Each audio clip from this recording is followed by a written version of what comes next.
Selamat datang kembali para novelers di channel Bacain Novel. Kali ini Mimin akan lanjutin kembali bacain alur cerita novel, Fernando Menantu Kaya Raya, sambungan dari video sebelumnya. Tapi sebelum itu, jangan lupa bagi yang belum subscribe tolong di-subscribe, agar Mimin makin semangat upload alur cerita novelnya. Dan jangan lupa juga, aktifkan tombol loncengnya agar kalian tidak ketinggalan update terbaru dari channel ini. Selamat menikmati alur ceritanya. Bab 240. Pak Lukman. Terdapat kilatan di mata Susanti. Pak Lukman, mungkinkah dia Fernando? Susanti langsung menggelengkan kepalanya lagi. Dia tahu bahwa Fernando punya uang, tapi dia sulit mempercayai bahwa Fernando bisa mengeluarkan 400 miliar dalam sekali waktu. Susanti, jangan membahas ini dulu, mari kita segera pergi ke pengadilan. Pak Aziz angkat bicara. Susanti mengangguk dan meninggalkan ruang kantor. Setengah jam kemudian, kedua orang itu tiba di pengadilan rakyat, dengan dipimpin oleh petugas pengadilan, mereka pun masuk ke dalam sebuah ruangan. Pak Atia, Pak Lukman, orang yang memenangkan lelang supermarket Anda, sudah ada di dalam sekarang. Telah hadir pula orang-orang dari dunia industri dan komersial yang akan membantu Anda menangani proses pengalihan nama. Baiklah, terima kasih. Pak Aziz mengangguk dan masuk ke dalam. Di dalam ruangan kantor, berdirilah seorang pemuda dan seorang anggota staf yang memakai kacamata. Fernando, melihat pemuda itu, mata Susanti langsung melotot, dia sulit mempercayai pandangannya saat itu. Dia tidak menyangka Fernando akan berada di sini. Hei, sudah lama sekali tidak bertemu.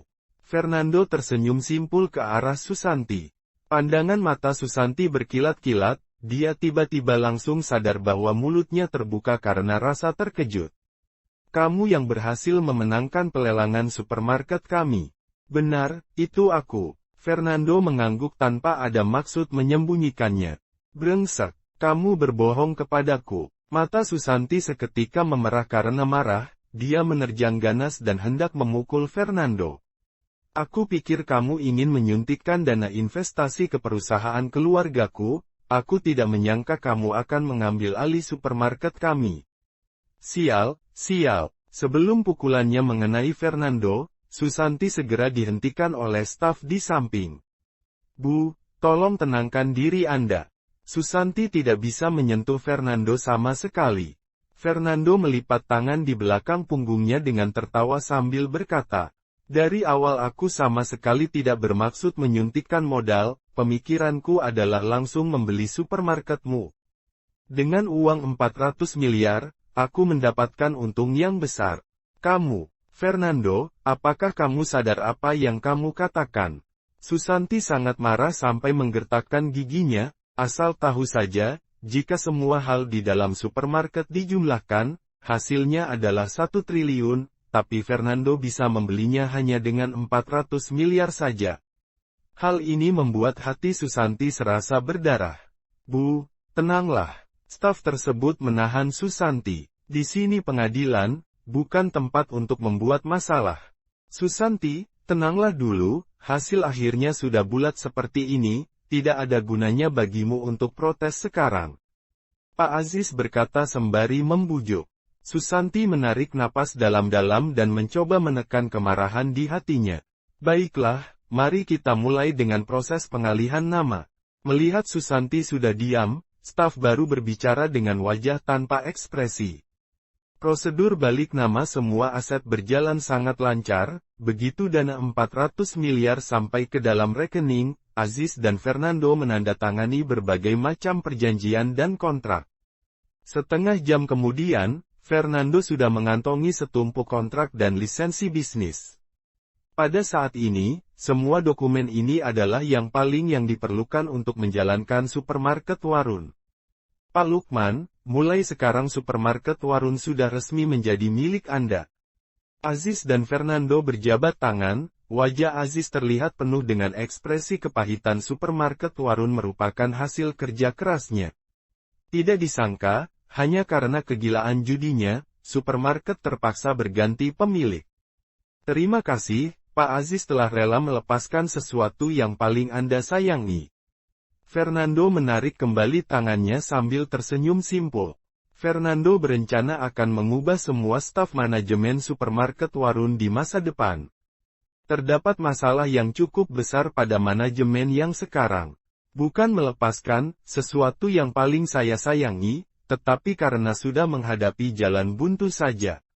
Aziz menghela napas. Selain utang judi, saya juga memiliki utang pada berbagai pihak pemasok, jumlahnya mencapai miliaran. Jika tidak melakukan lelang yudisial, saya bisa masuk penjara. Sekarang 400 miliar sudah ada di rekening saya bisa bernapas lega. Kemudian, pandangan matanya melirik ke arah Fernando. Pak Fernando, Anda baru saja mengambil alih supermarket Warun. Semuanya akan sia-sia jika supermarket ini tidak memiliki seorang pemimpin yang kuat, akan butuh waktu lama bagi supermarket Warun untuk bisa bangkit kembali. Apa maksud Pak Aziz? Pandangan mata Fernando menjadi berkilat-kilat. Bisakah saya mengajukan diri untuk bekerja di supermarket Warun? Pak Atya berkata, mau bagaimanapun juga, saya telah banyak pengalaman dalam mengelola supermarket. Saya juga telah menumpahkan seluruh jerih payah saya untuk supermarket ini. Saya memahami semua aspek yang harus dikerjakan, saya juga mengenal para pemasok di kota Lautan Timur. Jika Anda mengizinkan saya terus memegang supermarket Warun, saya berjanji, selama dananya mencukupi, saya bisa mengembalikan supermarket Warun berjaya seperti sedia kala dalam waktu 3 bulan.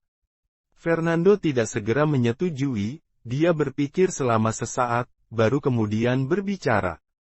Pak Atya, sebagai mantan CEO supermarket Warun, Anda memang orang yang paling cocok untuk terus mengelola supermarket Warun, tetapi alasan kebangkrutan supermarket Warun adalah karena Anda suka berjudi. Jika saya membiarkan Anda mengelola supermarket Warun, kemudian Anda kecanduan berjudi lagi, serta menyalahgunakan modal perusahaan serta hal-hal lainnya, saya harus bagaimana menindaklanjutinya. Awalnya Pak Aziz sangat senang, tetapi setelah mendengar kata-kata terakhir tersebut, hatinya langsung menjadi dingin seketika. Benar juga, dirinya adalah seorang penjudi, bagaimana mungkin orang lain bisa mempercayakan supermarket besar seperti ini untuk dirinya. Pak Lukman, saya sudah berhenti berjudi, wajah Pak Atya terlihat memohon. Alasan mengapa Aziz masih ingin tetap bekerja di supermarket Warun, yang pertama adalah karena dia menyayangi supermarket Warun. Kedua, dia menguasai bisnis dalam bidang ini dan dia pandai dalam mengelolanya. Bersamaan dengan hal tersebut, Aziz juga bisa mendapatkan gaji yang cukup tinggi. Tapi Fernando langsung menolaknya, hal tersebut membuat Aziz merasa sedih. Sebenarnya Anda bisa mengelola supermarket Warun, tetapi ada syaratnya. Fernando mengelus-elus dagunya. Apa syaratnya? Silakan Pak Fernando katakan. Mata Aziz langsung berkilat-kilat. Syarat yang pertama, Anda hanya bertanggung jawab atas pengelolaan supermarket. Untuk bagian keuangan dari supermarket, saya akan menunjuk orang lain, Anda tidak boleh menyentuh dana sepeser pun.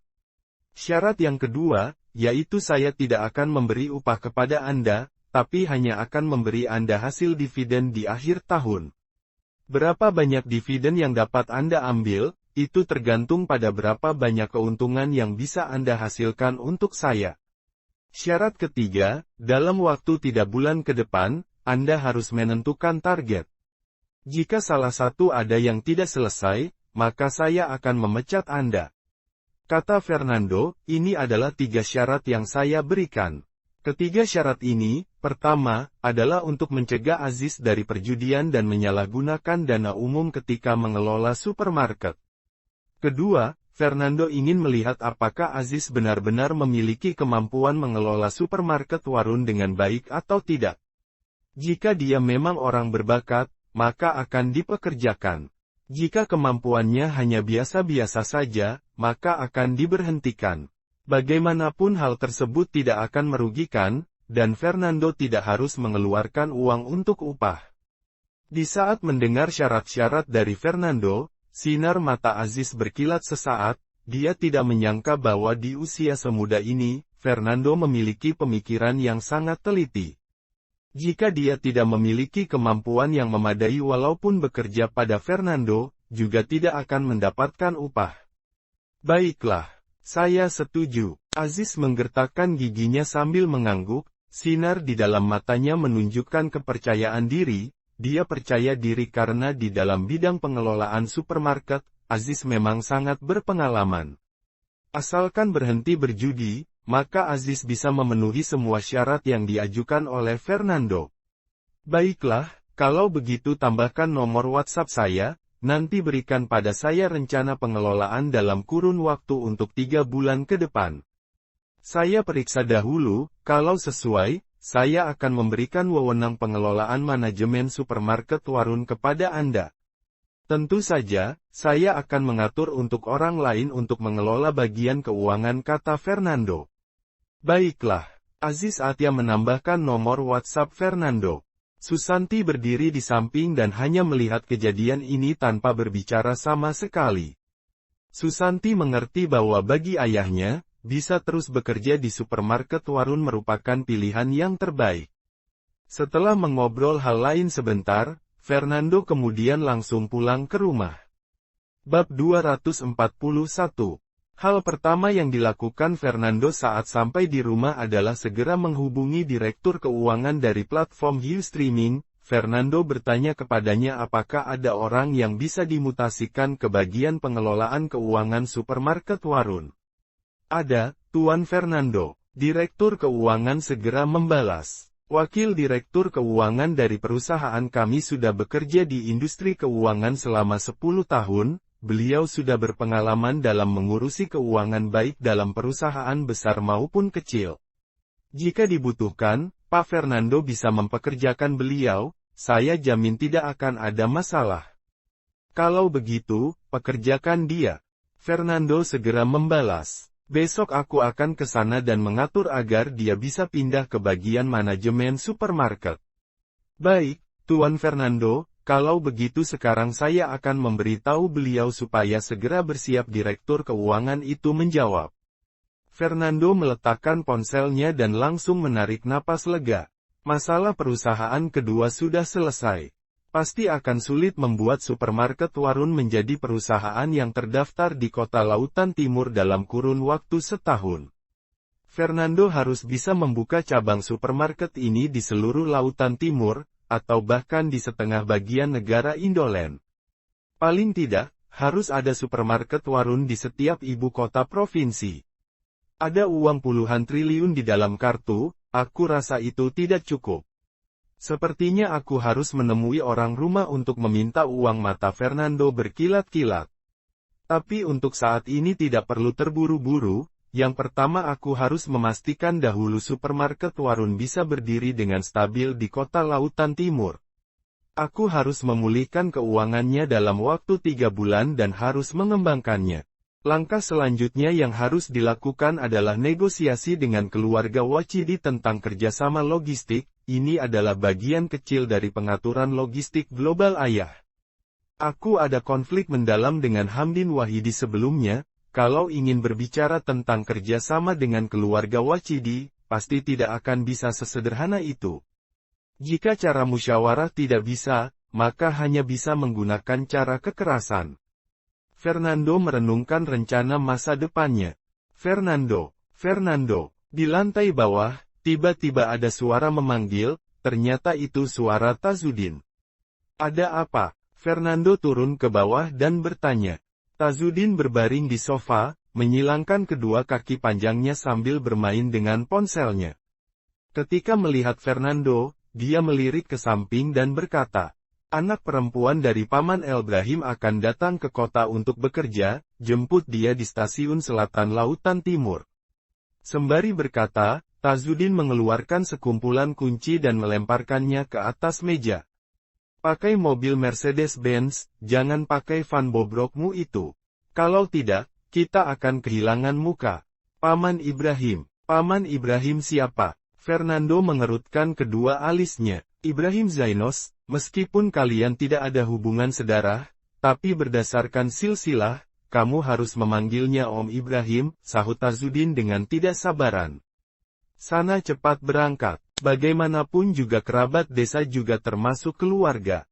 Saat menjemput, kamu harus memperlakukan mereka dengan baik, jangan mempermalukan diriku.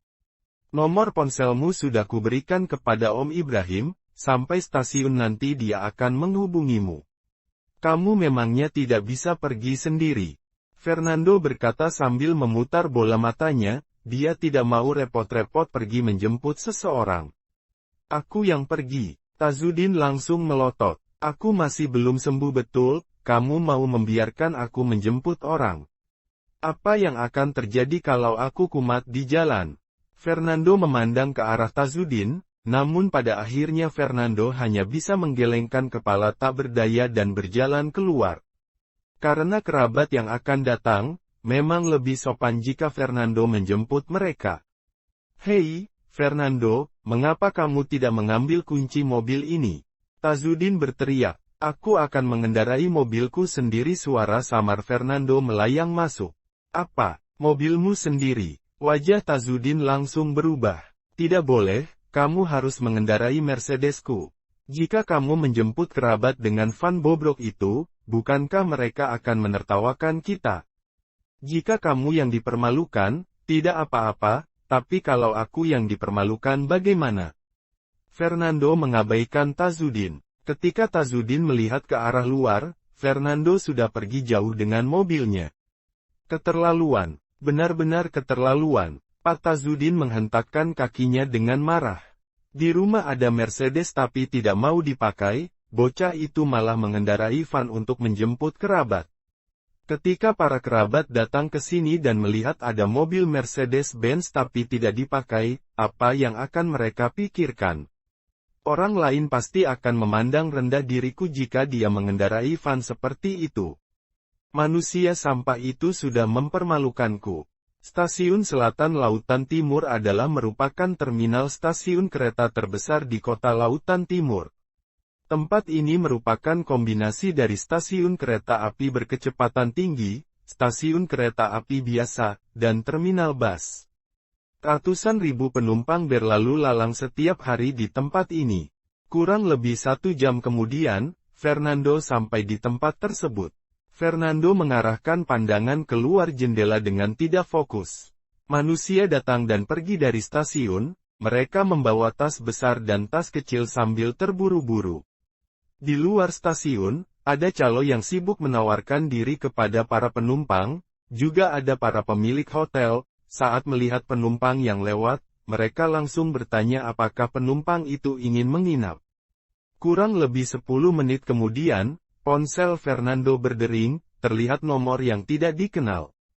Halo, Fernando menjawab panggilan telepon. Ini Fernando, kan? Ini aku Om Ibrahim. Di ujung lain telepon, terdengar suara rendah yang samar, kamu ada di mana? Putriku dan aku baru saja keluar dari stasiun, sekarang kami akan langsung pergi ke tempatmu parkir. Pintu keluar stasiun Selatan, nomor plat AHWL2, posisi mobilku sedang menyalakan lampu depan, keluar dari pintu langsung kelihatan. Fernando menjawab dengan nada datar.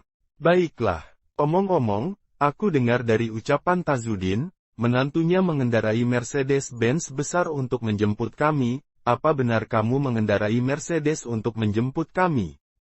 Om Ibrahim mencoba bertanya. Bukan, aku menjemput kalian memakai mobilku sendiri, jawab Fernando. Jadi bukan Mercedes. Di ujung lain telepon, suara Om Ibrahim terdengar tidak puas. Sudahlah, bukan Mercedes juga tidak apa-apa, mobilmu juga bisa tetap dinaiki. Kamu tunggu sebentar di sana, aku dan putriku makan dulu sebentar baru ke sana, di kereta api kami tidak makan sama sekali, sekarang kelaparan setengah mati. Om Ibrahim, ada makanan di rumah. Om bisa makan ketika sampai di rumah nanti, alis Fernando langsung berkerut. Jika aku menyuruhmu menunggu, maka tunggu saja, banyak sekali omong kosongnya. Suara Om Ibrahim tiba-tiba menjadi tinggi, dia berkata dengan nada sedikit marah. Mau bagaimanapun, aku masih lebih tua daripada kamu, apa salahnya jika aku menyuruhmu menunggu? Masih bagus aku tidak marah padamu karena kamu tidak menjemput kami memakai Mercedes. Sekarang aku lapar dan ingin makan bersama putriku, masa kamu tidak sabar dan tidak mau menunggu sebentar? Setelah itu, Om Ibrahim langsung memutuskan panggilannya. Fernando menggelengkan kepalanya dengan tidak berdaya, mengapa Om Ibrahim kelakuannya sama tidak masuk akalnya dengan Tazudin. Setelah menunggu selama 1 jam, Fernando sudah hampir tertidur. Tok tok tok, jendela mobil diketuk beberapa kali. Fernando memandang keluar jendela, terlihat ada 2 orang. Ada seorang pria parubaya, usianya sekitar 50 atau 60 tahun, wajahnya terlihat gelap, pipinya cekung, tubuhnya agak pendek. Pria itu memakai pakaian putih yang kasar, permukaan pakaian itu tampak kotor dan berdebu, dia memegang karung di tangannya. Saat ini, Om Ibrahim terlihat sedang menilai Fernando dengan mata tajamnya. Pria ini adalah paman Fernando, Ibrahim Zainos. Di sebelahnya, berdirilah seorang wanita. Wanita itu berusia awal 20 tahunan, dia memakai pakaian berwarna merah, wajahnya dirias begitu tebal. Wanita tersebut terlihat sedang memandang Fernando. Kemudian, si wanita mengamati mobil Fernando, penghinaan langsung muncul di matanya. Wanita itu adalah putri Ibrahim Zainos, yaitu Puspita Zainos. Menurut rantai hubungan keluarga, dia adalah adik perempuan Fernando. Kamu adalah Fernando, Ibrahim berkata sambil menilai Fernando dari atas ke bawah. Iya, itu aku. Fernando mengangguk dan kemudian membukakan kunci pintu mobil. Ayah, bukankah ayah bilang Mercedes? Mengapa berubah menjadi van? Puspita berkata tidak puas sambil memandang ke arah mobil Fernando. Aku ingin merasakan bagaimana pengalaman duduk di Mercedes. Haha, meskipun Tazudin mengendarai Mercedes, dia tidak meminjamkannya kepada menantunya, karena takut mobilnya akan tergores, pasti begitu alasannya. Ibrahim tertawa sambil naik ke mobil. Namun, Tazudin juga tidak adil sekali, dia sampai menyuruh Fernando mengendarai van ke sini, aku sampai tidak habis pikir soal dia. Ah, tadinya aku ingin mengalami sendiri bagaimana rasanya duduk di Mercedes. Puspita menggelengkan kepalanya tanpa daya, dia akhirnya juga naik ke van. Bersambung ke bab 242. Terima kasih sudah setia di channel ini. Sampai jumpa pada bab selanjutnya.